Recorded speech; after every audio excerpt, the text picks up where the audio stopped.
We gather on the traditional territory of the Mississaugas of the Credit. We recognize this land and pay our respect to the Anishinaabe, First Nations, Métis, and Inuit of the past, present, and future. We are grateful to have the opportunity to work on this land, and by doing so, give our respect to its first inhabitants.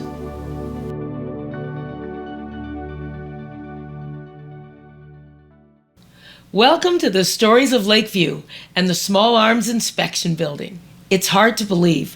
I'm sitting in the same room where over 10 years ago, I and a small group of inspired local residents, calling ourselves the Lakeview Legacy Foundation, under the leadership of then Ward 1 Councillor Jim Tovey, sitting at an old brown table under a bare light bulb, vowed to save this building from the wrecking ball and symbolically save our vision for the future of Lakeview at the same time. Do you love history? Me too.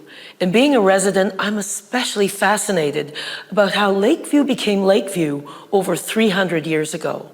And the importance of this building, the Small Arms Inspection Building, is to Lakeview and to Canada. So are you ready to take a journey with me? To travel back in time, to discover, see, and feel the history that brought us here today.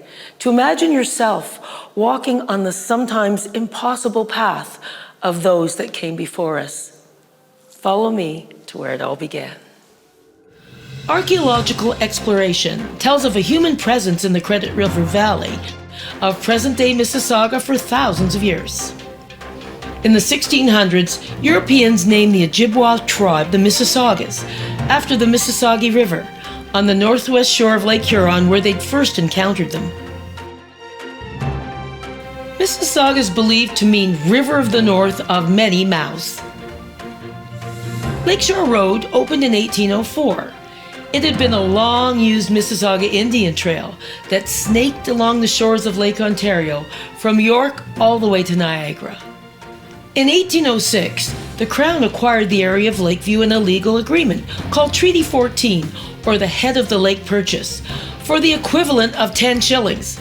Today, that would equal less than 1 penny. Historic for both sides, as part of a series of treaties called the Mississauga Purchase, this made way for non-Indigenous people to settle the area.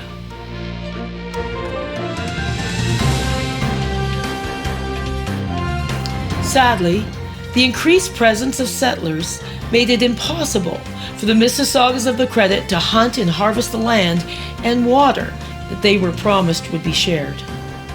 Eventually, they were forced from these lands and located outside Hagersville on a reserve.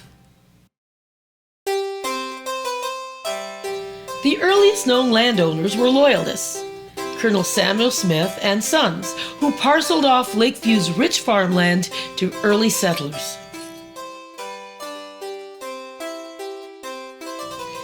The first settler was Joseph Cawthra from Yorkshire.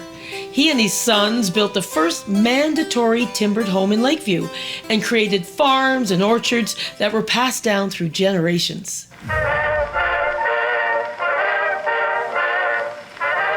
Over the next 6 decades, families of hardy homesteaders with names like Shaw, Lind, Caven, Ogden, Robinson, Ritchie, Goldthorpe, Coles, and Duck, enduring the harshest conditions, cleared the land, built homes, planted crops, and forged new lives in this wild frontier.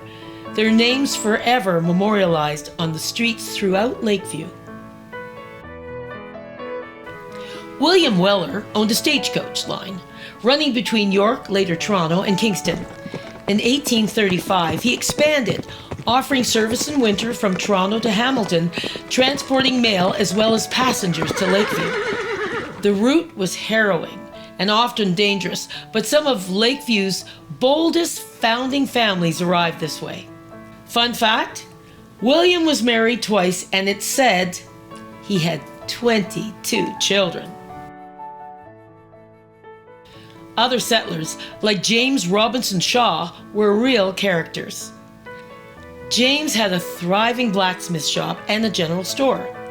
His prized liniment Fester oil, good for a man or beast, sold as far away as New York.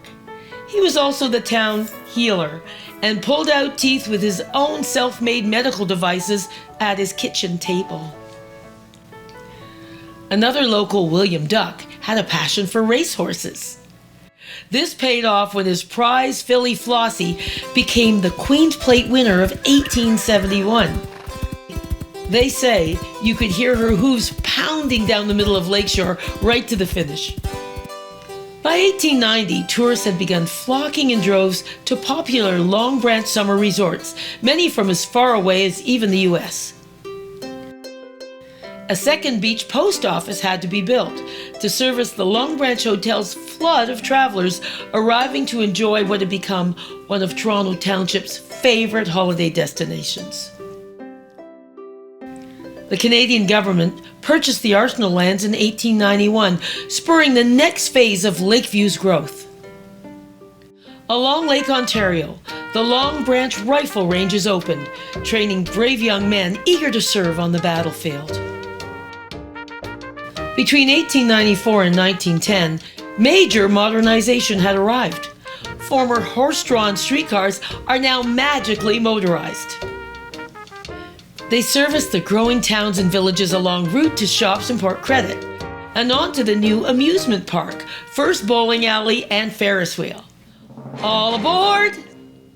Toronto and Mimico Electric Railway and Light Company welcome the first passengers to their open-car, single-track radial train dubbed the Interurban. But the world was changing. It's 1914, and Great Britain declared war in Germany, and shortly after, Canada joined the Great War.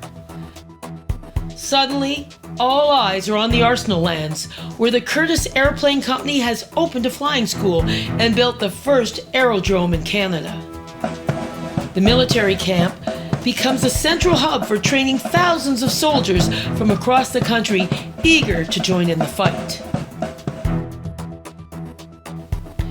Fearless Canadian flyers leave their mark on the world for daring escapades in the sky, along with hero John Alexander Douglas McCurdy, Canada's first aviator. Lakeview is subdividing for housing, cottages, businesses, even movie theaters. People flock to John Duck's tourist camp on Lakeview Beach for ice cream. Churches are erected and schools are being built.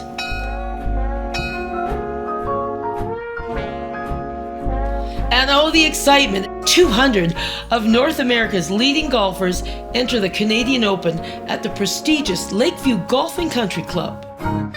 Transformation is here.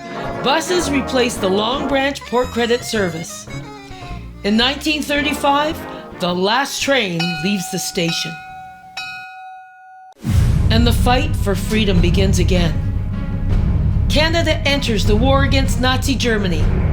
Courageous soldiers of all ages brave shells and shrapnel to aid the global effort. While back home, the Canadian government inks a historic deal with Dominion Small Arms Limited to build a major armament factory in Lakeview. A call to arms. The war effort intensifies as Small Arms Limited opens a major manufacturing plant with over 200 workers.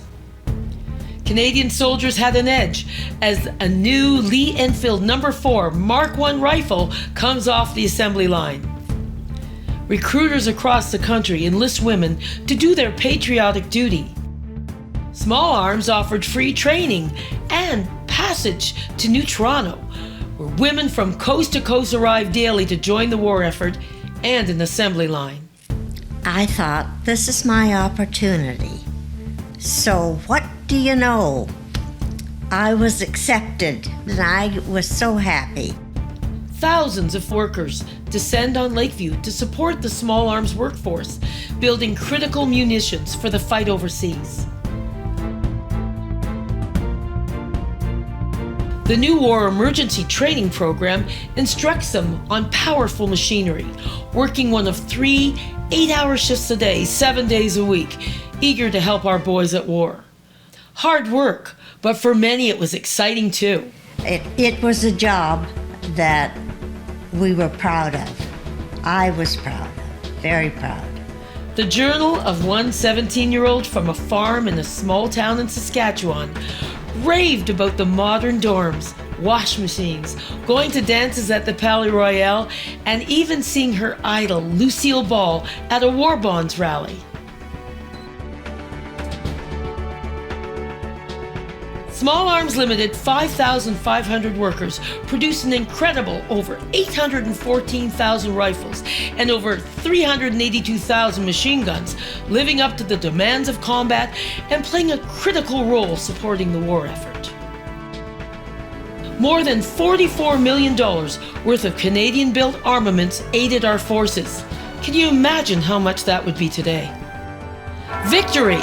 Nazi Germany surrenders. The Allies take a decisive victory. But can any of us fully understand what it must have been like? The sacrifice of the soldiers who fought for our freedom, but also of the thousands of young single women and the women whose husbands were at war. Women from small villages and towns or from large, vibrant cities across Canada who left their homes and families to answer the call. This building, these rooms, the walls embrace the spirit of these women. They hold their homesickness, their fear and courage, their remarkable stories. This is the last remaining building and a tribute to the thousands of Canadian women who left life as they knew it to do their duty for Canada. The Bomb Girls of Small Arms Limited forever made the case for the importance of women in the workplace, and they've never looked back. Small Arms Limited contributed not only to the war, but provided a source of income to thousands of Canadians and hundreds of families in the Lakeview area. It started the industrial expansion in Lakeview as a stimulus for economic growth and activated a population boom in post-Depression Ontario. The munitions plant closed after the war, its buildings converted to peacetime operations. Today, this Small Arms Inspection Building is the last remaining structure of the former Small Arms Limited on the original Arsenal land site. This heritage status building is owned by the City of Mississauga and operates year-round as a creative hub for arts and culture and with historical and environmental initiatives for the public to enjoy.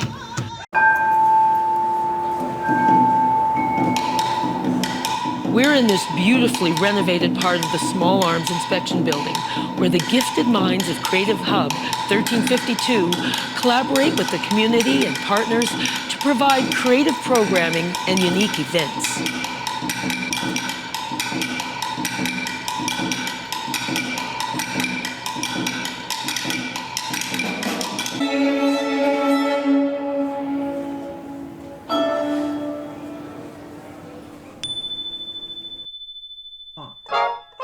Visitors have enjoyed everything from vibrant farmers and artisan markets to award-winning distinctive festivals like In Situ and the Festival of Trees.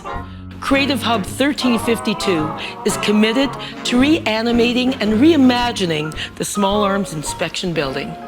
They envision the transformation of this compelling, light-filled industrial building into a dynamic creative hub to honor its rich past and provide a sense of place and community for current and future generations.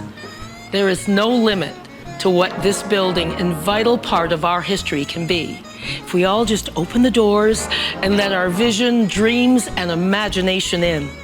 We can't wait to welcome you here.